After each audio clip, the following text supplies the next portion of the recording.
Pecon Motorcycle New Model. Ito po ang ating FKM MTX 150. Hybrid scooter to mga idols. At premium level ang kanyang category mga idols dahil na rin sa kanyang magagandang modern technical feature. Mga idols, itong ating MTX 150, mapipil mo kaagad yung lakas ng makina to dahil naka 4 valves, 150cc to at liquid cooling. Ganong katindi to mga idols. Plus sa kanyang safety features, napaka-solid.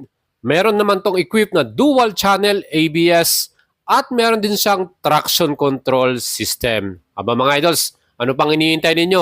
Alamin natin lahat ang kanyang specs and features. Samahan ninyo ako at siguradong mapapabilib ka. Dahil na rin, kaya makipagsabayan ito sa mga pareho niyang category na scooter in 150cc. Kaya mga idols, ito po ang ating pinakabagong model ng FKM or Pecon Motorcycle.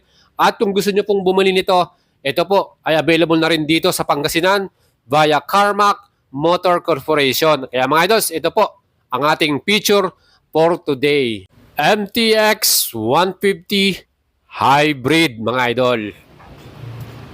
What's up mga idols? Nandito tayo ngayon sa Carmack Dagupan. And here, nandito ang bagong-bagong model nilang nandito.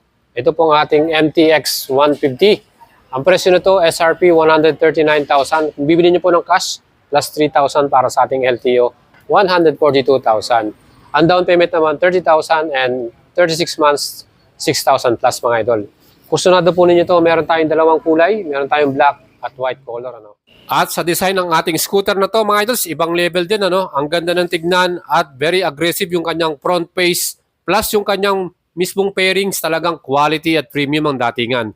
Well, para sa ating engine specs, 150cc to, 4-stroke, single cylinder, 4 valves, liquid cooling, at naka-CVT transmission via electric start. Maximum power nito is 16.2 HP at 8,500 RPM at maximum torque 15 Nm at 5,500. Ang features nito mga idols, magugulat ka. Meron tong equipped na dual channel ABS, traction control, hybrid power assist, USB ready charger, type A and type C na yan, stop and start system, Bluetooth connection, meron din tayong fully digital instrument panel at projector headlight LED yan. Ang ating nakikitang top speed nito, maybe more, 120 km/h. Siyempre dahil na rin sa kanyang magandang makina, 4 valves yan, kaya malakas.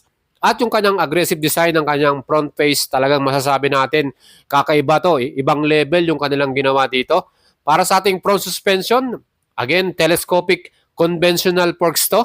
And sana masubukan natin tong ating scooter na to at try natin kung talagang komportable tayong mga riders para dito. At of course, para naman sa ating rear suspension mga idols, ito po ay naka-dual shock absorber. At kita naman po ninyo, quality din yung kanyang shock absorber na yan. Siyempre kahit meron tayong passenger, siguradong ang rides natin ay magiging comfortable din dahil dual shock yan. Well mga idols, ito naman ang ating braking system sa ating stopping power, napaka-solid.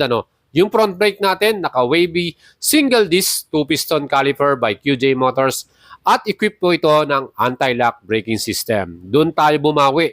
Napakaganda. Confident tayo sa ating pagbe-brake dito dahil may ABS tayo. And same sa ating rear brake mga idols, yan din po ay naka-single disc brake, 1-piston caliper at equipped din ng ABS. Ang kagandahan dito, another safety features, meron din tayong traction control system. Siyempre, pag medyo dumadaan tayo sa mga cornering or basang kalsada, maganda tong ating traction control. Mag-activate yan para ma-prevent natin yung overspin ng ating rear wheel. At yan po, ay pwede natin i-switch on, switch off natin. Yung ating alloy wheels, 6 spokes to with Y-type design. At yung front tire natin, ang sukat niyan, 110/80 by 14 inch tubeless. At sa likod naman, 130/70 by 13 inch. Parehong tubeless yung mga gulong natin. At ang brand na ginamit nila ay CST tire. Ganon ka-solid. Maganda rin yung ating brand ng tire. At sa ating sukat ng wheelbase, yung total ito is 1,325 mm. Mga idols, pagdating naman sa kanyang total weight, yung curve weight natin, kasama na yung oil at yung ating gasolina, 132 kilograms mga idol. Kaya saktong-sakto lang yan. Kayang-kaya natin to mga idols. Yung ating namang ground clearance, may sukat na to na 140 mm. At ang the best dito, yung ating premium seat cover. Makikita nyo, naka 2 stitches to. At syempre, parang yung textile na ginamit talagang quality rin. At siguradong mag-enjoy ka dahil makapal din yung foam. komportable yung ating rider plus pwede rin ang ating passenger dyan. And syempre, hindi kumpleto ang ating feature for today kung di natin ito susukatin. Ang seat height, 755 mm mga idol. At ito, itatry na natin po siyang sakyan. Ang height ko po ay 5'6". So sa height ko na 5'6", ang magiging position po natin dito sa ating bagong MTX 150. Almost flat-footed tayo. At syempre, makapal yung foam niya. Pwede nating tabasan ng konti yan para talagang lapat na lapat yung paa natin dyan. Well, para sa aking pakiramdam, komportable talaga yung kanyang upuan at ang kagandahan, pwede pa nating may stretch yung paa natin. Pag nasa cruising speed na tayo, pwede nating may pahinga pa yan. So yan po ang ating namang luggage compartment. So nakita natin dahil merong battery dito sa bandang itaas, yun medyo lumiit po yung compartment. At dito makita natin meron din siyang mga tools, yung ating manual. Yan po yung mga standard na makikita natin dito.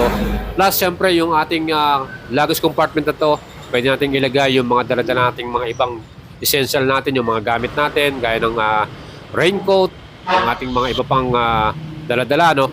So dito nga sa ating bagong model na to, again, naka-keyless to, smart keyless. At yan po, meron din to tayong alarm dyan. Pwede nating i-lock via keyless system natin. At sa kagandahan din dyan, nasa tabi rin ng keyless system natin yung bukasan ng ating upuan at ng ating fuel cap, mga idol.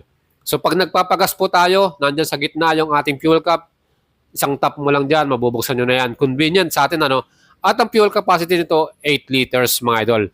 So sa ating magiging review next time, hopefully makuha na natin yung pinaka-actual fuel consumption nito, yung mileage. Siguro target natin dyan, baka dahil meron tong stop and start system at meron ding hybrid assist, baka umabot to ng 50 km per liter, At yung ating mga compartment, mga idols, meron din tayong USB charger dyan, Type A at Type C na yung nakalagay dyan. Aba mga idols, di ba? Hindi na tayo malolobat sa ating smartphone. Siyempre, kung gusto nyo pong i-charge yan, meron tayong naked handlebar na pwede nating pagkabitan ng ating mga cellphone holder natin, mga idols. At siyempre, meron din tayong park brake lock dito sa ating left side. At yung kagandahan dito, yung ating mga lever, mga idols, yan din po ay adjustable. Pwede nating palambutin, patigasin yan. At yung mga switches natin, meron din siyang backlight. So pag gabi, kitang-kita mo yung inyong mga switches. At sa right handlebar naman, nandyan yung ating stop and start system plus yung ating hazard light switch. So yan po mga idols, ang ating bagong MTX 150, talagang loaded itong ating scooter na to. Aba, talagang mapapatingin ka at mapapabilib ka rin dahil napakamura ng halaga, 139,000 pesos. Ay super loaded na to. Hopefully sana tinodo na ng FKM kasi meron din tong abang para sa kanyang dashcam. Kaya sana nilagay na rin nila para talagang solid na solid. Yung ating fully digital instrument panel, mga idols, makita nyo. Andyan po, pwede nating i-switch off yung ating traction control dyan. Meron din siyang background lights. So pwede nating palitan, depende sa inyo. Ang kagandahan dito, yung ating mga headlight, twin headlight to, at meron tong twin projector lights. LED po ito. Napakalakas po ng kanyang ilaw. Kaya talagang very visible tayo sa daan. Hindi na natin kailangan pang magpakabit ng auxiliary lights dahil sa ilaw pa lang nito ng projector. Aba, sulit na.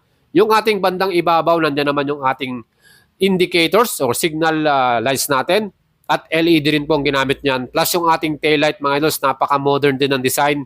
Kita naman po nyo, napakaliwanag, So pag may sumusunod sa ating sasakyan, pag nagbe-brake light tayo, siguradong very visible tayo sa kanila.